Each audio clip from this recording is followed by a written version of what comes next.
What's up guys? අද මම කතා කරන්න යන්නේ zoom lesson එකක් ගැන.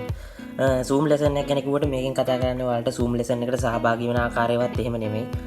මම මේ කතා කරන්නේ zoom lesson එකේ ඔයාලගේ private issues ගැන. සමහර සර්ලා zoom lesson එකට ඔයගොල්ලෝ join වෙලා ඉන්නකොට කියනවා එක්කෙනෙකුට වඩා සහභාගී වෙන්න එපා. එහෙම යාළුවෝ වගේ බලන්න එපා. වෙන වෙනම ගෙවලා ගන්න කියලා. කොහොමද ඇත්තටම මේගොල්ලෝ මේක කරන්නේ? සමහර කම්පියුටර්ස් වලින් ඔයාගේ ෆෝන් එකේ කැමරා ඇක්සස් ගන්න පුළුවන්. එතකොට ඒගොල්ලන්ට ඇත්තටම ඔයගොල්ලෝගේ කැමරාවෙන් වෙන දේ බලන්න පුළුවන්.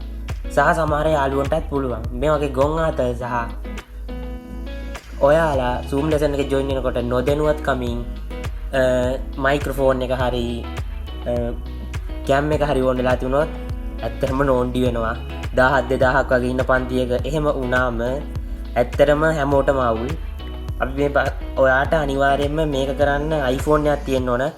මං හැබැයි තාම Samsung ලගේ මේක කරන විදිය හොයාගත්තේ නෑ Android ලගේ.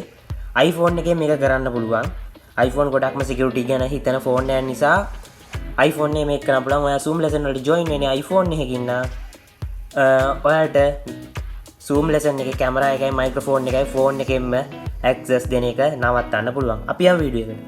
settings වලට ඔයගොල්ලෝ මුලින්ම ගිහින් zoom app එකට යන්න ඕන. zoom app එකේ මෙතන ඔයාලා install කරපු app ටික බලා ගන්න පුළුවන්. zoom app එකට ගියපු ගමන් ඔයාලට මෙහෙම බලා ගන්න පුළුවන් microphones කැමරා කියලා දෙකක්. microphone එක කැමරාව. මේකේ කැමරා එකට access ඔයාගේ අනිවාර්යෙන් තියෙන්න ඕන මෙන්න මෙහෙමයි microphone එකටත් access දීලා කැමරාවටත් access දීලා. ඔයාලා මෙතනින් කරන්න ඕන කැමරා එකයි microphone එකයි access නැති කරන්න ඕන.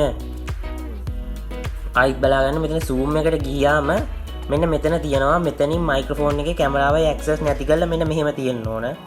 එතකොට ඔයාගේ zoom lesson එකේ microphone එකේ කැමරාවේ කිසිම support zoom lesson එකට open කරන්න බෑ zoom app එකට. එතකොට ඔයාගේ zoom lesson එකේ ඉන්න අතරේ ඇත්තටම වැරදිලා කැමරා on වෙන්නේ නැහැ. එතකොට සර්ලටත් අර විදියෙන් බලන්න බෑ කියලා මං හිතනවා.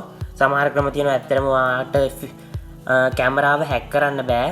phishing method එකකින් ඔයා හරහාම okay එකක් දීලා ඔයා කැමරාව access ගන්න පුළුවන්.